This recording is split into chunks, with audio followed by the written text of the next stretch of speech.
Welcome to the Finding the Magic podcast, where books come alive. I'm Tricia Copeland, a fiction author and host of this show.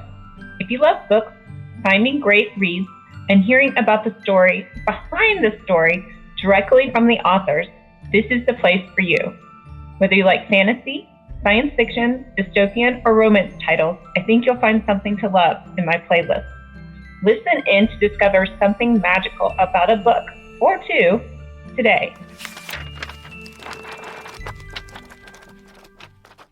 Welcome, Kristina.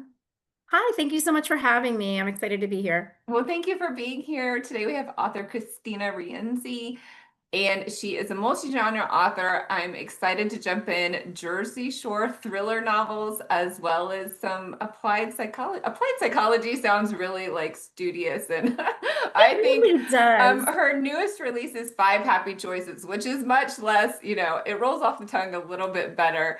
Can we start with that? I'd love to hear about your newest release.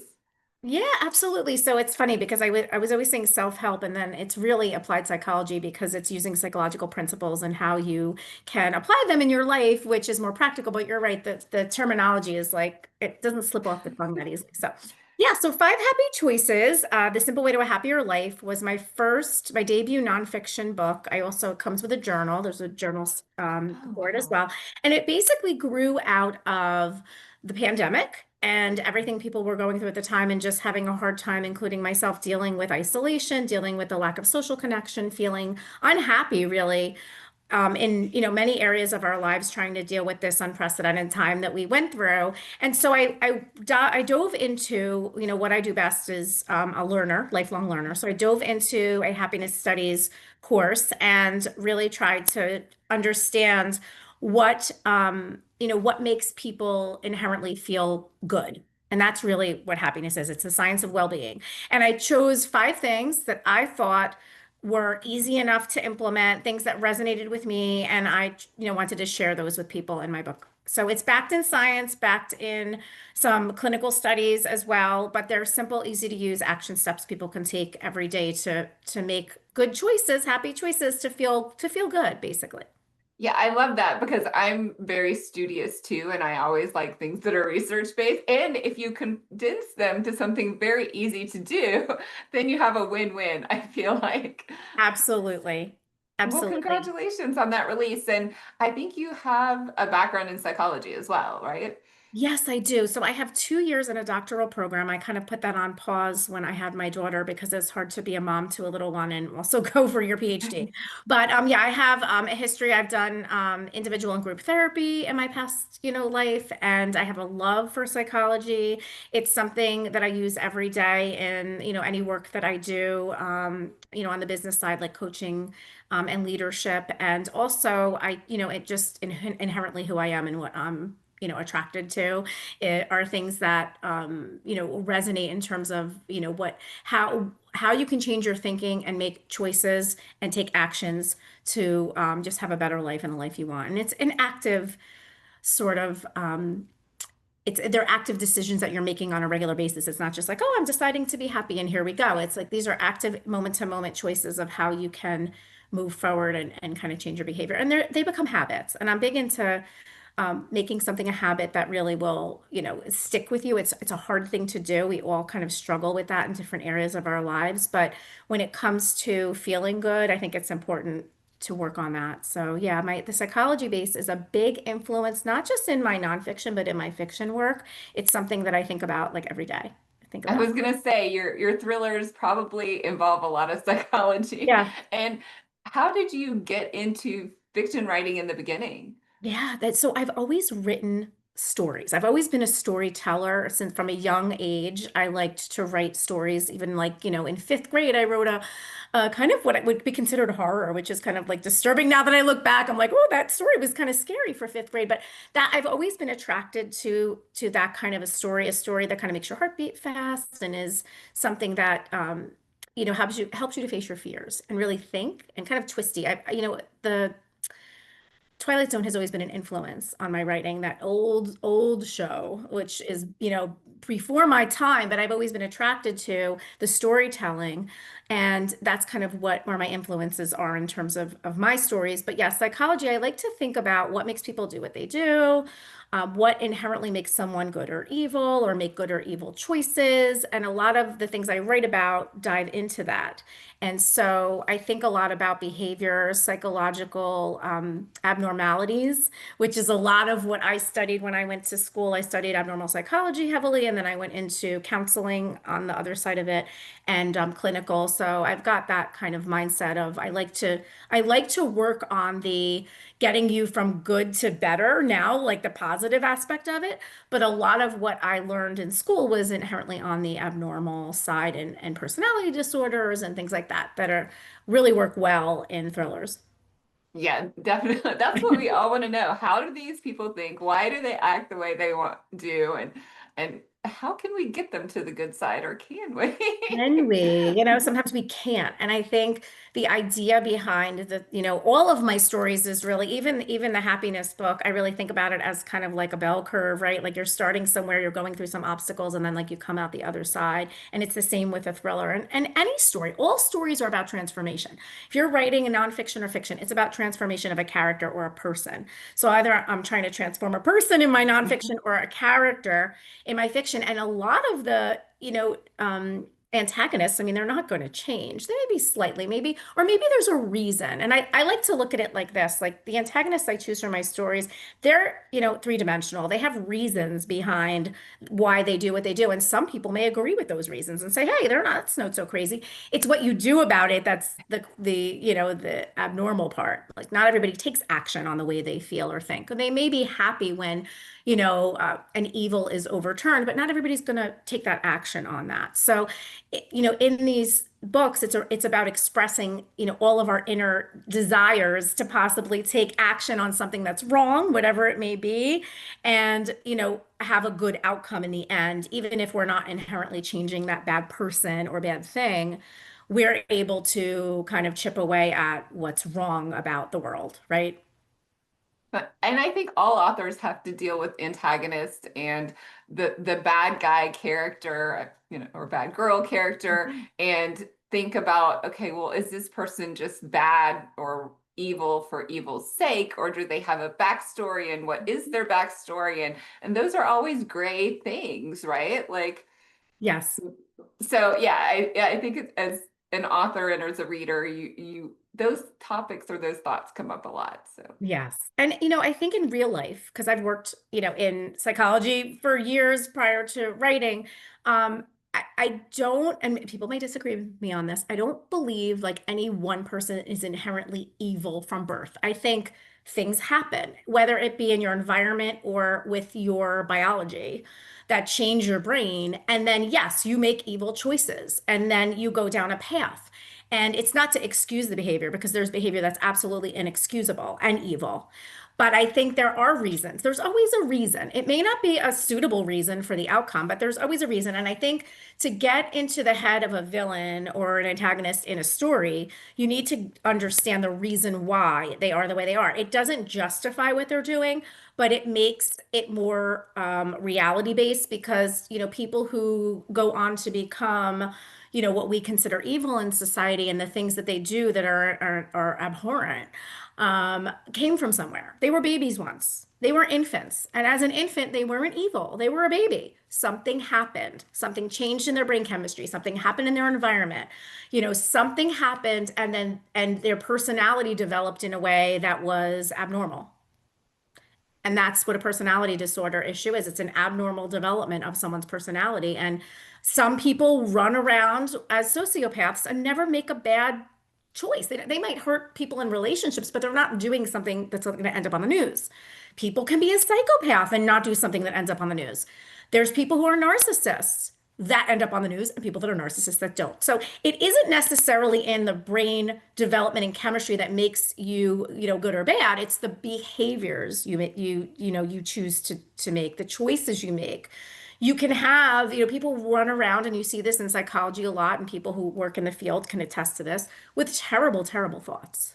Terrible thoughts that you work through in therapy. They don't ever take action on them. And I think the thing is like, okay, if you come into this world and you've developed this personality disorder or this issue, whatever it may be, clinical issue, the idea behind it may be, yes, we want to get rid of those thoughts and things, but like if we can't really get rid of it, if we can't really fix entirely what's going on, we have to, give you coping skills to not take action on that. And it can even be for something, like that many people deal with, like an OCD, like a true obsessive compulsive disorder. Many people suffer with that, and it is a clinical disorder. And so, having that, maybe you're on medication, maybe you're in therapy, but the idea is the behavior is really where that's coming out, right? The thought and the behavior. So, and I say this all because I feel like it's connected to when we write a story and the bad choices that these people make are what pushes the protagonist to take action and to really become who they're meant to be, and never changing maybe that bad person, but it's developing them to become stronger, better, happier, smart, living the life they want to live or different in some way. And those are the kinds of things I think about. Like, this is a person who came from somewhere with innocence when they were born. How did they go from innocent baby, to this monster? What happened to them? And then that's kind of what feeds their motivation and that kind of thing. So Yeah, one of the most interesting books I read this year is Sociopath by Dr. Patrick Gagne. I don't know if you've read that book yet. I haven't.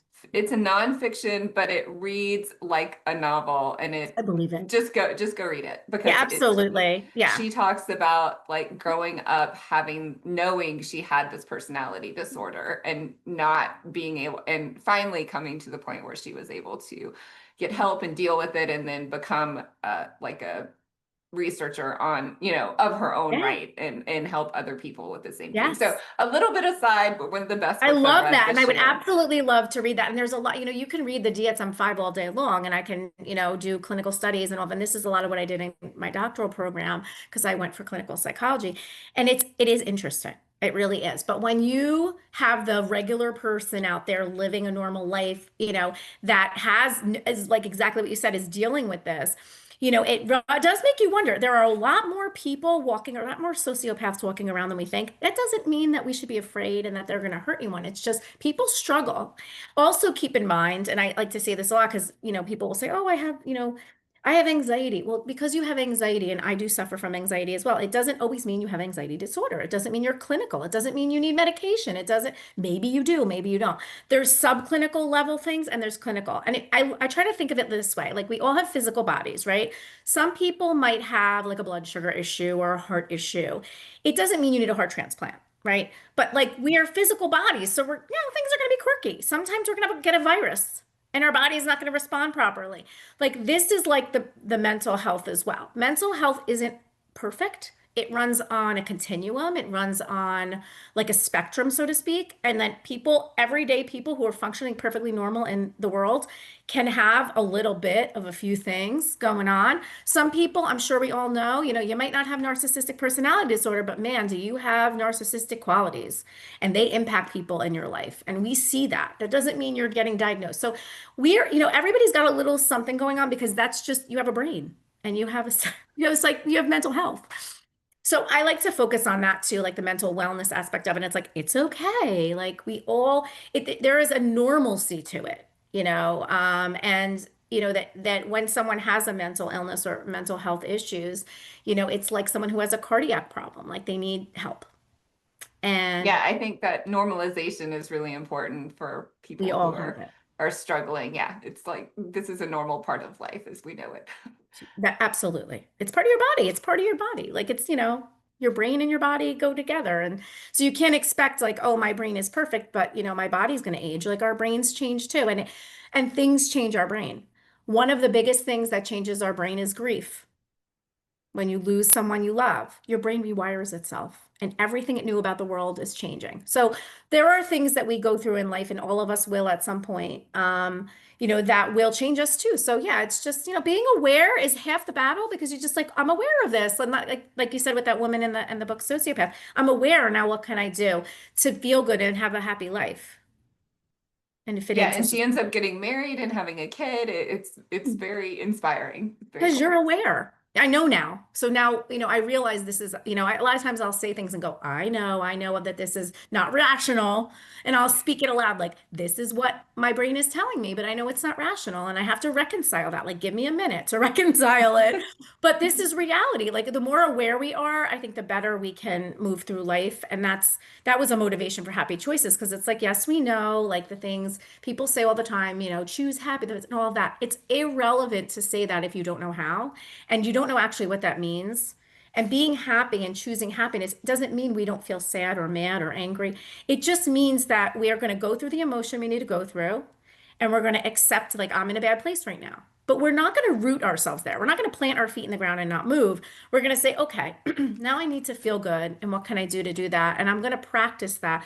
When it becomes a habit and we're practicing this on a regular basis, we get better at it. We don't stay in the bad place so long. You got to go to the bad place sometimes. Like, we're human. You got to feel sad, you got to feel angry, you got to feel like, this is part of life. If you don't feel those things, I'm concerned about you. But the happiness is feeling joy and love, and through the pain, over the pain. It's there, but I'm going to feel good too. And Yeah, that's me and my super important. girlfriends started this pact where every time we see each other, we have to say three things we're grateful for. I I mean, we love can that. talk about all the rest, the stuff that we may be worried, anxious, whatever, but we always have to say three things we're I love grateful it. for. And so we do that every time we see each other. And we're getting more and more people involved in this. I So love that. And the social connection is another happy choice. Like, being connected to people socially in person. I mean, you can do a call, you can do a text. I mean, those are all really like little bits of help. But the social connection in person is really important. And there's like a documented clinical feedback loop between that, um, and how it makes you feel. And it's that we need that. We're social beings, no matter how introverted one might be. And I've got my introverted ness as well. Being with other people in the flesh, like, in a room, there's no antidote for that. yeah, I think we learned that in 2022. So, Absolutely. but reading is really good for making people happy too. So jump in and tell me Jersey thrillers. How did that? I mean, you told me a little bit about, how you started story writing and why to choose the Jersey Shore. Are the books connected? Is it similar characters? How does all that work? Yeah, that's a great question. So I'm born and raised here. Well, actually, I was born in more northern New Jersey. I only lived there for a few years, but I basically was raised and have lived at the Jersey Shore my entire life. And there's a lot of beauty here. There were a lot of people here. And again, there are more people keep coming now that Netflix is moving into town. But yeah, so I love the intrigue and mystery of the ocean. I've always found peace at the ocean. I love the being around water in any capacity has calmed me, and I think it does calm most people. And so I thought, what better place to write about than the place I live, and to create the mystery and intrigue around, the ocean, and having that as a character in many of my stories, right? Having the beach as a character in many of my stories, or just being a backdrop in the culture here, which is different. It's, the culture changes over time, and I'm already seeing a shift in it in the last few years. But the culture at the Jersey Shore specifically is different than the rest of New Jersey.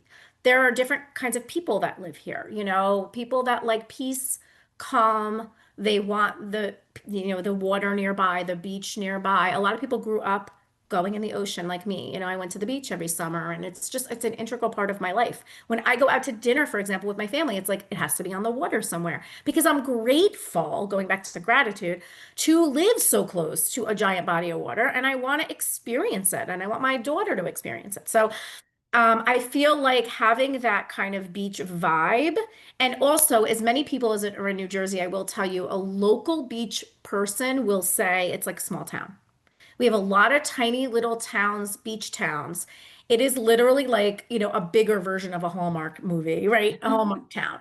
And, the holidays, and any type of holiday all year long, it's very festive and diverse. So there's a lot of great things about living here. And I love the idea of diving into a thriller, a fast-paced thriller where I live, because I know it so well. And also, I understand like how the people who've lived here their whole life, how they operate and the culture around it. So it was like easy for me to do that. And I thought, you know what, the Jersey Shore is as much as people love the show around the country, that isn't the Jersey Shore for real. Yeah. Now, Yeah, I that is lived in not. Philly and we went to the Jersey Shore. It's nothing like that. So. Maybe years ago in Seaside, it was like that. Or, if you're going anywhere out at night in like a club type scene and you're young, like you're going to see that anywhere. I mean, I think that's in Philly too, right? Like that's kind of normal. But when really people who live here and grow up, it's like I wanted to show a different side and show like the real side and the local side. And I think people who move here from other places, primarily New York nowadays, we have a lot of people coming here from New York City and other New York City, all the boroughs. And it's a different culture. And people want that. They're attracted to it. They're attracted to like, okay, a mile from me are farmlands and horse farms. Like I could literally go around the corner from my house and there's a horse farm. A mile from me is the beach. I have the train to New York City a mile away. Philly's an hour and a half. Like things are so close and like easy to get to that you take for granted sometimes. And I think that's where the gratitude comes in. Like you take for granted everything that's at my fingertips. And I really try to immerse myself in it because I'm like, this is where I live. I want to enjoy where I live and what is near to me. So I just love the Jersey Shore and I love, hearing, when people come here and are like, oh, I didn't realize, there was land, it's not just homes. Like, yeah, there's land, still some left, not a lot, but there's horse farms and riding horses is a big thing. We have the racetrack not far away. So there's a lot to be offered here. It sounds beautiful. And I read on your bio or in your bio that you're converting one of your books, Winter Road, to a screenplay. Yes, yes. So Winter Road is a story I wrote years ago. It was the fastest story I ever wrote. I was going through some grief and I was using it to process things. So a lot of thrillers came out of me then. But yeah, I've been wanting to turn one of my books into a screenplay. And after speaking with, I have family in the film business and also people that I'm connected to. And this was kind of the book that really stood out as probably the easiest first book for me to turn into a screenplay, having never written a screenplay before. But I am a lifelong learner. So, there's the classes, there's the studying, there's the feedback. And when you're a writer, you're a writer. I mean, I know that people say, oh, it's people in the beginning going, it's not that hard. It's like, it's hard for me because I write novels and novellas and short stories. Like a screenplay is a different language. But when you're a writer, you're a writer. When you know story, you know story. So like figure out the format and get it done. So yeah, that's what I've been working on. And I'm really excited about it because I think it's just one of those stories that I think can resonate with, it's a high concept story, it does take place at Christmas and the holiday season. It is about, an obsessive ex, which everyone's had a bad relationship in their life, I think most of us, and maybe not to this extent, I hope not.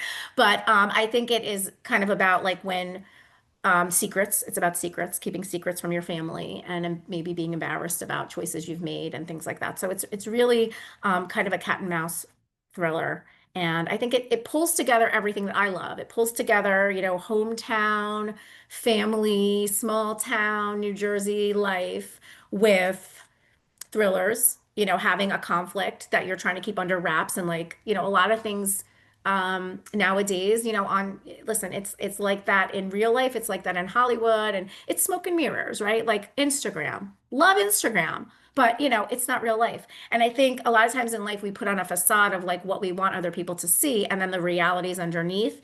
And it could be a maturity thing, like, hey, you don't need to know my business, so I'm going to show up and smile. Like, I'm not going to share my life story with you.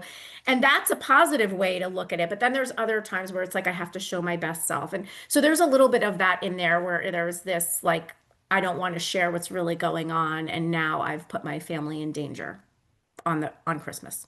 So there's that. But yeah, this was a story it flew off of my fingertips onto the keyboard. It was a story that I got the idea for while driving home one day. The character name came to me, the title came to me, the first scene came to me, and I thought I have to write this story. Like this is going somewhere, and I've never really had that happen before in that way. And I would write 3,000 words a day in like 1 hour. Wow. Before work. I would get up at 5 o'clock. From 5 to 6, I had 3,000 words, and it was every single day. And I would leave the computer, and anyone who's a writer knows this is not normal. I would leave the computer with a post-it of the next scene and I would come in and it was like, I literally couldn't type fast enough. It flew off my, and I like, I couldn't stop. It was like, I called it a divine download because I've never had that before. I'm like, I don't know who's writing this book, but it is not me. It was bizarre. But yeah, so that was kind of, I said, it's as fast-paced as this is, as action-based as this is, this would be a good and easy for me story to turn into a screenplay, which is really all dialogue and action. Right, that's super Now, exciting. And I actually took a screenplay course this year too. So I how fun know is that that? that it's so much fun. And I just wanted Yeah. to kind of stretch myself and learn something new. And it really teach you like to tighten up plot and to really get into like what's the most important part of the story. So I think I can actually use that in my novels. Obviously, you're going to build it out for a novel. You're going to have secondary characters. You're going to have more blah, blah, blah. But yeah, I think it was a good exercise. Yeah, I think every writer should take a screenwriting course. That was actually the first course I took before I even started writing a book was screenwriting. And I remember my teacher telling me, I went to a local college for the class, and I remember her saying, "You're a method actor." Like, never forget that. When you are writing a story, you are a method actor. You are in that person's body in the moment. And that stuck with me. All the other tips and everything were great, but I love that. And I love that in a screenplay, you're right, get to the point, like get to the point. What do you have to say? And that's so important. But it's also the visual. One of the post-its I always had on my laptop when I was writing anything was, can you film it? And I would literally, that's how I edited my book. It's like, can you film this scene? Can you film this? Some stuff is narrative, it's in someone's head. And like, yes, that's necessary in a novel too. Like, you need balance. There's exposition, there's internal monologue. But the more that you can film it, the more it feels real. And so when I finally understood that, like I really tried to apply that to my stories going forward. And like the books like Among Us, which is a fast-paced government conspiracy thriller set at the Jersey Shore, is a lot more like that. Like that would be a great book for me to put in a screenplay because it's already set up to be very visual. But some stories aren't, depending on the genre you write in, you may have more of a reflective type story that works too. But I think for a screenplay, you're forced to really think about the filming of it and how can you take this exposition and turn it into, like a paragraph becomes a sentence. It's very daunting for a writer, right? Right. You have a paragraph, and I'm like, I need every single action, sequence is 3 lines the most, 3, 4 lines. That's it. You are not going to get away with more than that unless you're, like Steven Spielberg. So, here I am like chopping this, but it really does become cleaner, more clear, and it really does bring it to life in a way that I'm like, ooh, I like this better. And I do think even if whatever comes of this and I have a good feeling about it becoming something based on conversations I've had with people and things that I'm working on. But even if it didn't, I would continue. I would probably practice, with more of my books and get them into screenplay format, write an original screenplay because I am a writer who does skeletal writing and then build out, just like you were saying.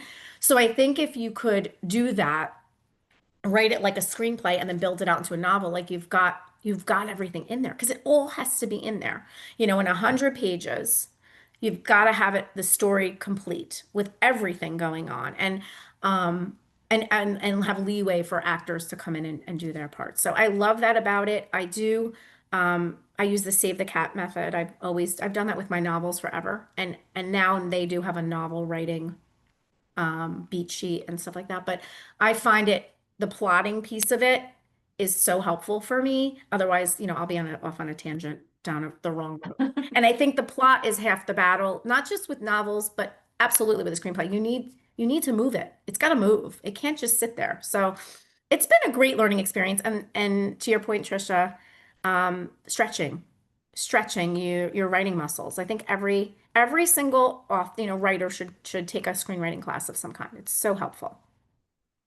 Well, those seem so exciting. What is next for you? Do you have a new book on the horizon? So it's so funny because I have, as a writer, I have a million books on the right? Like I have a laptop full of stories that I'm like, I need to get back to this. I have, thrillers that I wrote I never edited because I was like on to the next shiny thing that came up. I was undisciplined back in the day.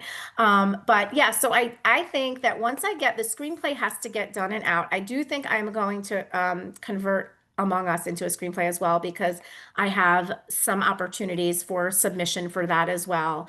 And then I do think I'm going to go back to basics, and I have a paranormal thriller set at the Jersey Shore, shocking, that I wrote. I began to write years and years ago called Unleash the Wicked, and it's about a woman who leaves her life behind from Manhattan, moves home, and unleashes a curse, essentially, and from like the 1600s on her town, and has to kind of wrap that back up. And this is an adult, I'm sorry, a new adult thriller.